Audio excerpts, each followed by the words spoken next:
বাচ্চারা, জিভক্স কিডসে স্বাগত। আমরা আবারও একটি নতুন মজার গল্প নিয়ে চলে আসলাম তোমাদের মাঝে। চলো আজকের মজাদার গল্পটি উপভোগ করি। আর তুমি যদি এই চ্যানেলে নতুন হয়ে থাকো তাহলে সাবস্ক্রাইব করতে ভুলো না। সাদিয়া আর টিকুর সুন্দর বাগান। সাদিয়ার বয়স ৮ বছর। সে খুবই মিষ্টি আর কেয়ারিং একটি মেয়ে। তার সবচেয়ে ভালো বন্ধু হলো একটি ছোট্ট ময়না পাখি টিকু। টিকু সবসময় সাদিয়ার কাঁধে বসে থাকে আর মিষ্টি গলায় কথা বলে। একদিন সকালে সাদিয়া তাদের বাড়ির সামনে ফাঁকা জায়গাটা দেখে বলল, ইস, এখানে যদি একটা সুন্দর বাগান থাকত। টিকু খুশি হয়ে বলল, চল আমরা নিজেরাই বানাই। সাদিয়া একটু চিন্তা করে বলল, কিন্তু আমার তো কোনো গাছ কি? ঠিক তখন পাশের বাড়ির দাদু এসে হাসতে হাসতে বললেন, গাছ না থাকলে বীজ লাগাও, গাছ তো তখনই হবে। সাদিয়ার চক চকচক করে উঠল। সত্যি দাদু, আমি এক্ষুনি বীজ লাগাবো।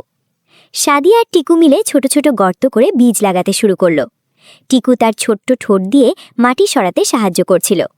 সাদিয়া প্রতিদিন গাছে পানি দেয় আর টিকুকে বলে, দেখো টিকু, আমাদের গাছগুলো বড় হবে।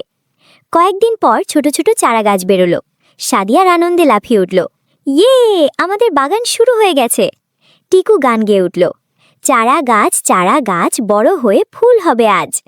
দিন যায়, গাছগুলো বড় হতে থাকে। একদিন সেখানে সুন্দর রঙিন ফুল ফুটে উঠল। পুরো জায়গাটা হয়ে গেল রঙিন আর সুগন্ধে ভরা।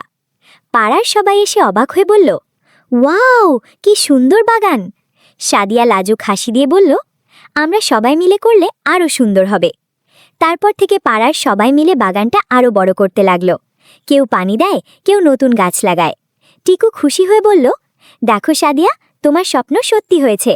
সাদিয়া মিষ্টি হাসি বলল, হ্যাঁ টিকু, একসাথে করলে সবকিছুই সম্ভব। শিক্ষা: একসাথে কাজ করলে আর ধৈর্য রাখলে ছোট্ট স্বপ্ন একদিন বড় সুন্দর হয়ে ওঠে। আশা করি গল্পটি তোমাদের অনেক ভালো লেগেছে। আর এরকম আরও মজার গল্পের জন্য জিভক্স কিডসকে লাইক, কমেন্ট, শেয়ার ও সাবস্ক্রাইব করতে ভুলো না।